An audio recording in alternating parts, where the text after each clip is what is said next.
Continuando então a parte de estrutura de laço, vamos observar um pouquinho os diversos tipos de laço. Diversos nada, né? São só dois, mas ele tem umas certas variantes. Ele tem que observar muito bem se ele é pré-determinado, ou também chamado finito, ou seja, na construção da estrutura do laço, nós colocamos controles tipo um contador ou uma condição que permite encerramento desse laço.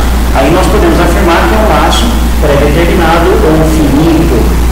O laço indeterminado ou laço infinito é uma estrutura que não tem término, ele fica infinitamente se repetindo. Ela depende do quê? De uma condição que foi criada dentro, no meio do código, e não uma estrutura.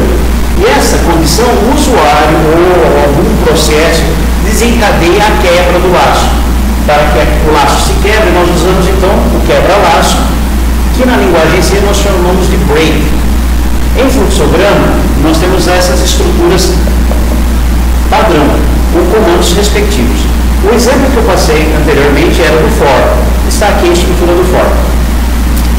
O for, pessoal, ele trabalha daquele jeito que a gente já viu, né? Início, já definindo o começo do contador, ponto e vírgula. Nós temos aqui i menor que 11, ponto e vírgula, i mais mais. É a mesma coisa que falar i é igual a i mais 1.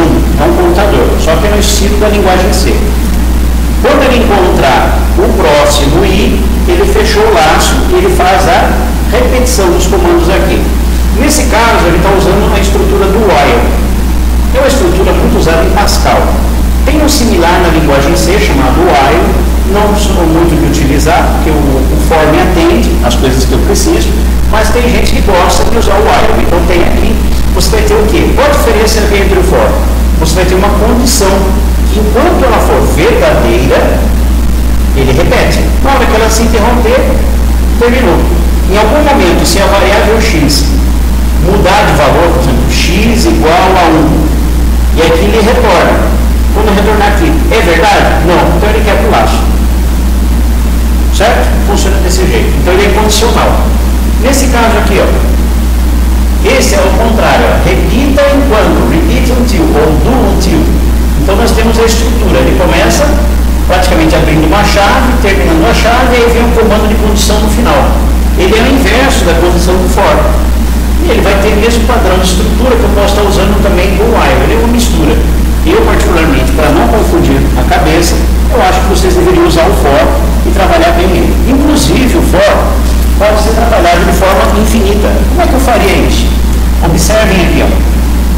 Bem na parte da condição, eu quero deixar um for de laço infinito. Como é que eu faço?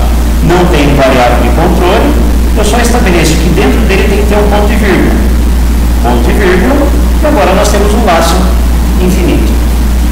Infinito até que ele encontre o comando de quebra-laço. O comando é chamado break. E aí ele vai conseguir interromper o laço. Normalmente esse break não vai ser colocado a esmo.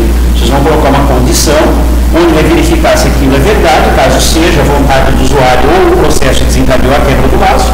Ele encontra esse comando e quebra o laço. Ok, pessoal? Obrigado.